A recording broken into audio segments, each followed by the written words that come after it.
요한복음 19장 1절로 13절입니다. 신약성경 180쪽이 있습니다.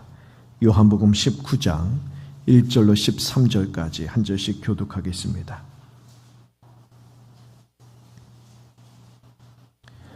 요한복음 19장 1절로 13절입니다. 한 절씩 교독합니다. 이에 빌라도가 예수를 데려다가 채찍질하더라.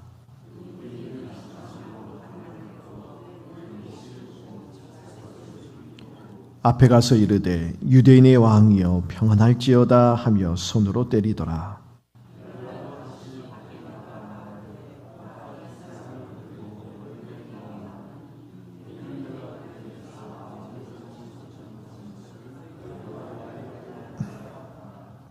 이에 예수께서 가시관을 쓰고 자색 옷을 입고 나오시니 빌라도가 그들에게 말하되 보라 이 사람이로다 하매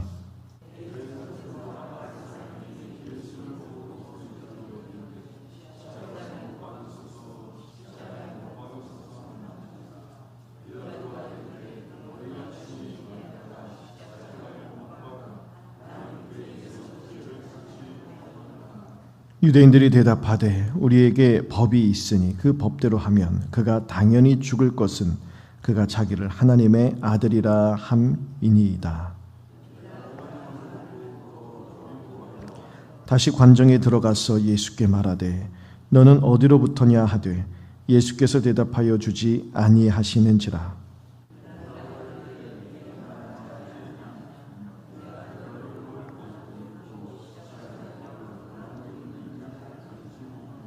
예수께서 대답하시되 위에서 주지 아니하셨더라면 나를 해할 고난이 없었으리니 그러므로 나를 내게 넘겨준 자의 죄는 더 크다 하시니라.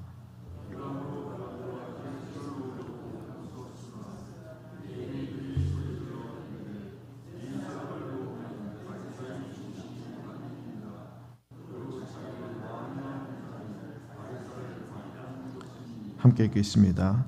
빌라도가 이 말을 듣고 예수를 끌고 나가서 돌을 깐 히브리 말로 가바다에 있는 재판석에 앉아 있더라. 아멘.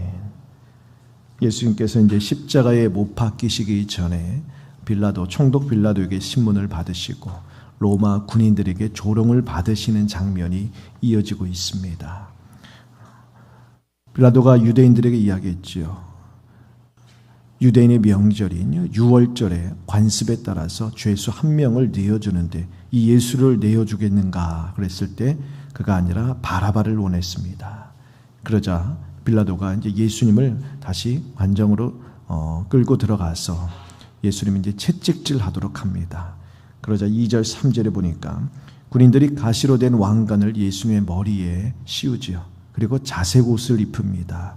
자색 옷은 이 당시 이제 왕이 입는 옷을 상징하는 것이죠. 아마도 로마 군인들이 두르고 있던 망토를 떼어서 예수님께 입혔던 것 같습니다. 그리고 유대인의 왕 만세를 외치면서 예수님을 때리며 한껏 조롱을 하는 것입니다. 그리고 이제 4절 5절에 보면 빌라도가 다시 군중들 앞에 나가서 이 자에게서 아무런 죄도 찾지 못했다 하지요. 그리고 아주 처참하게 능력받으신 예수님을 앞세웁니다. 군중들 앞에 내세우는 거예요. 그래서 보라, 이 예수를 보라고 하는 것이죠. 그러니까 빌라도의 마음은 이 정도 능력을 주고 처참하게 고난을 받았으면 됐지 않느냐 이런 식으로 이제 보여주는 것입니다. 좀 울리는 것 같죠. 그러자 6절 8절에 보면 대제사장과 군중들은 예수님을 향해서 십자가에 못 박으라 그렇게 소리를 질러댑니다. 빌라도는 예수님께 어떤 죄도 찾지 못했다라고 이야기하면서 십자가에 못 박고 싶으면 너희가 데려가서 못을 박으라 그렇게 이야기합니다. 그러자 이 로마가 아니라 오늘 이 빌라도의 태도를 보시면 예수님께서 어떤 죄도 찾지 못했다라고 지금 3번이나 이야기하고 있어요. 예수님을 부인했던 베드로와 사뭇 다른 아주 묘한 대조를 이루고 있는 것이죠. 3년 동안 예수님을 따라다녔던 제자의 대표격이라 할 수 있는 베드로는 아주 위기의 순간 속에서 예수님을 3번이나 부인했는데 로마의 총독인 이 빌라도는요, 지금 유대인들 앞에서 3번이나 이 자에게서 나는 죄를 찾지 못했다라고 선언하고 있는 것입니다. 이 당시 로마에서는요, 로마 시민들을 아무리 큰 죄를 짓는다 해도 십자가형에 처하지 않았다고 합니다. 그만큼 십자가형은요, 아주 괴로운 죽음이죠. 그러니까 로마 사람들은 그런 십자가형이 내어줄 수 없다라는 거예요. 이 십자가에 처해질 만한 죄를 짓지 않았다는 것을 알았기 때문에 이 빌라도는 예수님을 자기 손으로 십자가에 못 박고 싶지 않았던 것입니다. 그러자 유대인들이 거세게 항의를 하는 것이죠. 그는 자신을 가리켜 하나님의 아들이라고 했다면서 유대인의 법에 따르면, 즉 율법에 따르면 죽어야 하는 자다, 그렇게 외칩니다. 그 소리를 듣고 빌라도는요, 더욱 두려워지는 것입니다. 어제 이제 18장에서 당신은 예수님에게 당신이 유대인의 왕이냐 그렇게 물어봤지요. 그런데 지금 유대인들이 하나님의 아들이라고 했다 하니까 그 소리를 들으니까 더욱 두려워지는 거예요. 아, 이 사람이 정말 하나님의 아들일까? 그럴 수도 있겠다. 뭐 그런 생각 때문이 아니라 이런 모든 압박과 조롱, 핍박 가운데에서도 아주 태연하시고 침착하시고 당당하게 행동하시는 모습을 보면서 아, 범상치 않은 사람이다. 일반 사람이 아니구나. 그렇게 놀라는 것이겠죠. 마태복음에 따르면 이때 빌라도의 아내가 와서 이 사람에게 아무것도 하지 말라. 이 사람은 의인이다. 내가 꿈에 이 사람 때문에 많은 괴로움을 겪었다. 그렇게 이야기를 하게 됩니다. 9절에 보면 불안해진 빌라도는 다시 관저에 들어가서 예수님께 묻습니다. 너는 도대체 어디에서 왔느냐? 그래서 예수님께서 아무 말도 하지 아니하세요. 그리고 묵묵히 십자가의 길을 걸어가십니다. 그래서 빌라도가 10절에 내가 너를 놓을 권한도 있고 십자가에 못 박을 권한도 있는 줄 알지 못하느냐? 그렇게 이야기하면서 빨리 대답하라 추궁을 하지요. 그래서 예수님께서 하늘 아버지께서 주시지 아니하시면 빌라도에게 예수님이 해야 할 권한이 전혀 없다 말씀하시며 예수님께서 목숨을 빼앗기는 것이 아니라 스스로 목숨을 내려놓는 것이다 라고 말씀하십니다. 12절 13절에 예수님께 죄가 없음을 세 차례 밝힌 빌라도는요, 예수님을 놓아주라고 애를 썼습니다. 그러자 이 유대인들이 가이사의 이름을 거론하면서 예수님을 자칭 왕이라 했던 이 자를 십자가에 못 박지 아니하면 당신은 로마 황제의 충신이 아니다. 그렇게 항의를 하지요. 그러자 이 로마 황제의 이름까지 들먹이자 더 이상 빌라도는요, 가만히 있을 수가 없는 거예요. 예수님을 십자가에 못 박지 않고서는 안 되는 것입니다.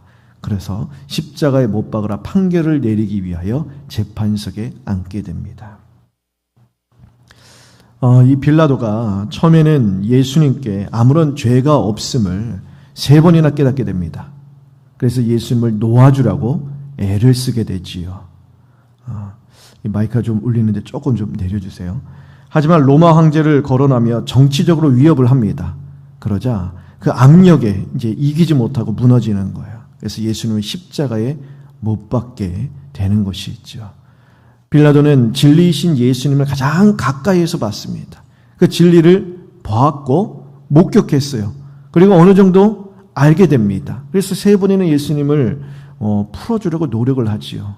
하지만 자기의 정치적인 생명과 야망 때문에 결국 진리를 거절하게 되는 것입니다. 우리도 세상 속에서 이런 선택의 기로에 수도 없이 서게 됩니다. 그때 사람들을 지나치게 의식한다면 우리도 빌라도처럼 무너질 수밖에 없습니다. 하지만 예수님처럼 하나님만을 의식하며 나아간다면 까지 순종의 걸음을 걸을 수 있는 것이죠. 우리를 살릴 고난과 죽일 고난, 우리를 일어서게도 하고 무너지게도 할 수 있는 권세는요, 이 세상에 있지 않습니다. 오직 하나님께 있습니다. 오늘 11절에 예수님께서 말씀하시죠. 위에서 주지 아니하셨더라면 나를 해야 할 권한이 없었으리니 그러므로 나를 내게 넘겨준 자의 죄는 더 크다.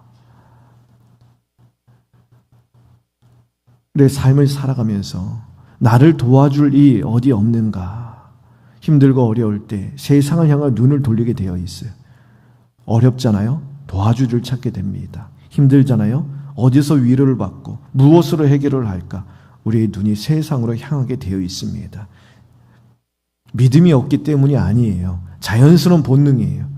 하지만 세상 사람들은 그러할지라도 우리에게는요, 세상이 알지 못하는 우리를 세울 수도 있고 무너지게 할 수도 있지만 무너지게 하지 아니하시고 영영이 서게 하시는 그런 우리의 생명의 주님이신 아버지 하나님이 전능하신 손길로 우리를 붙들고 있는 인생임을 기억해야 하는 것입니다.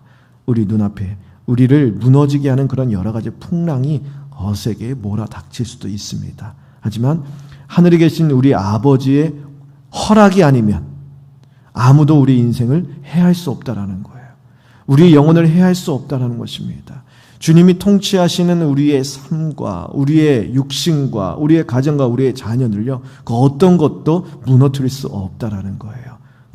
그러므로 우리는 오로지 아버지 하나님만 의식하며 살아가는 것입니다. 아버지 하나님만 바라보고 주님의 전능하신 손길에 붙들린 바 되어서 오늘도 순종의 길을 걸을 수 있는 은혜를 구해야 하는 것입니다. 그러므로 오늘 이 아침 기도할 때 나는 오직 주권자 하나님만 바라보겠나이다, 그렇게 결단하면서 악과 타협하지 않는 자로 살아갈 수 있는 은혜를 구하게 되기를 바랍니다. 오늘 예수님께서 죄인을 구원하시기 위하여 하나님의 뜻에 순종하실 때, 이 하나님의 뜻에 순종하시기 위하여서 로마 군인들의 모든 이 조롱과 수치를 다 겪으셨습니다. 이처럼 우리도 하나님의 말씀대로 살고 믿음을 지키려고 할 때요, 우리 주변에서 어떤 조롱이나 모욕 같은 것을 겪을 수도 있을 거예요. 하지만 그런 것에 우리의 마음을 빼앗기지 맙시다. 그때마다 사랑과 순종으로 이 십자가의 모든 길을 걸어가신 주님을 기억합시다. 그 주님만을 기억하면서 빌라도의 길이 아니라 예수님이 걸어가신 길을 우리도 믿음으로 걸어갈 수 있도록 거룩하게 살아갈 힘, 두려움 없는 믿음을 주시기를 구하게 되길 바랍니다. 그래서 주변 사람들이나 세상 사람들 앞에서 인정받는 길이 아니라 하나님 앞에 인정받는 길, 하나님이 인정하시는 그 길을 걸어가며 하나님의 영광을 드러내는 삶을 살아가는 저 모두 되기를 바랍니다.